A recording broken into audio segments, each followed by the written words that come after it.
আজিকালিৰ ল'ৰা ছোৱালীবিলাকক মাক দেউতাকে মানে ডান্সৰ স্কুল, গানৰ স্কুল, আৰ্টৰ ক্লাছ, এই বোলে কাবাডী, এই বোলে কুমফু, মানে গোটেই 10-12টামান ক্লাছত একেলগে এডমিশ্যন কৰাই দিয়ে। মই দেখিছোঁ।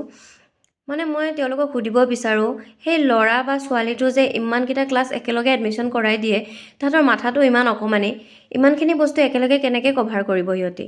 আকৌ স্কুলতো যায়, দিনটোতো স্কুলত থাকে। মই মানে দেখিছোঁ স্কুলৰ পৰা আহি কিনে টিউশ্যনৰ বেগটো ল'ব আৰু টিউশ্যন যাব লাগে, ইমান সৰুৰ পৰা টিউশ্যন দিয়ে। তাৰপিছত টিউশ্যনৰ পৰা আহি ডান্সৰ স্কুল আছে, ডান্সত যাব লাগিব, এই বোলে মিছে আৰ্ট কৰিব দিছে, আৰ্ট কৰিব। মানে সিহঁতৰ জীৱনত মানে সিহঁতৰ সময় নাইকিয়া কৰি দিছে মানে। ইটোৰ পিছত সিটো, ইটোৰ পিছত সিটো, ইটোৰ পিছত ইটো।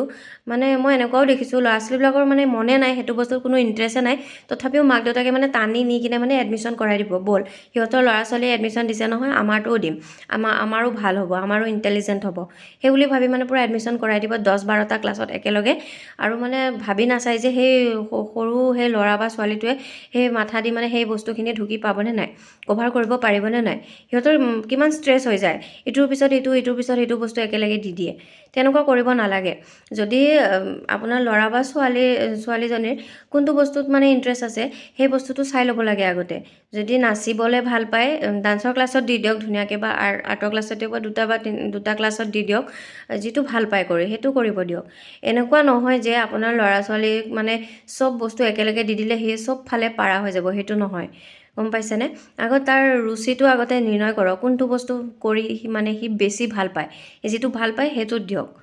আপোনালোকৰ ইচ্ছামতে আপোনালোকে একদম অমুকত দিব, তমুকত দিব, তাৰ ব্ৰেইনটোৱে কেনেকৈ ঢুকি পাব বাৰু? ইমান কষ্ট দিয়াটো, সৰু ল'ৰা ছোৱালীক ইমান মানে ব্ৰেইনত ইমান প্ৰেছাৰ দিয়াটো ভাল নহয়।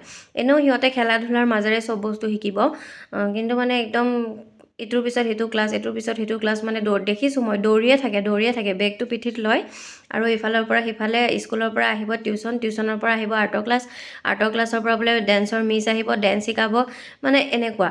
সিহঁতৰ লাইফষ্টাইলটো কেনেকুৱা বনাই দিছে আপোনালোকে? এই মানে ইমান প্ৰেছাৰ দিয়াটো কোনো ভাল কথা নহয় মানে। আপোনালোকৰ ল'ৰা ছোৱালীক ভালকৈ সোধক যে তুমি কি ভাল পোৱা, যিটো ভাল পায় সেইটোত দিয়ক, তেতিয়াহে সিহঁতে কোনোবা এটা বিশেষ দিশত আগবাঢ়ি যাব। এইফালে 10টামান দিশ, 10-12টামান ক্লাছ একেলগে দি দিছে, সিহঁতে কোনফালে যাব সিহঁতে নিজে গমেই নাপায় কি কৰি আছে।